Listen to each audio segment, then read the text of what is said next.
Hello mga ka-farmers, magandang hapon. Ngayon ay alas 5 na ng hapon. Tara, samahan nyo kami at kukuha tayo ng libreng pakain ng ating mga alagang baka at kambing. Kasama ko nga pala ang aking pamangkin na si Rain at ngayon ay mangunguha kami ng Madre de Cacao. Alam nyo ba mga ka-farmers na mainam ang Madre de Cacao sa kalusugan ng ating mga alaga dahil ito ay mayaman sa crude protein, minerals at vitamins na nagpapabigat ng timbang at nagpapalusog sa ating mga alaga. Bukod sa libre lang ito ay madaling makita or hanapin dahil ang Madre de Cacao ay tumutubo sa lugar kagaya ng Pilipinas na tropical.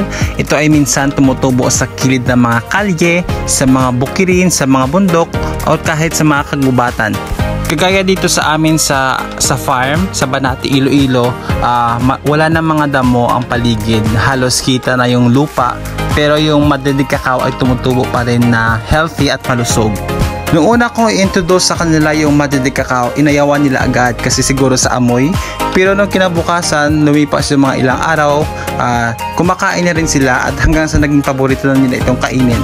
At ngayon, nakikita natin sa video na talagang sarap na sarap sila sa kanilang kinakain at ang tatakaw parang takot maubusan. Salamat sa pakikinood mga ka-farmers, paki-like and share. Thank you!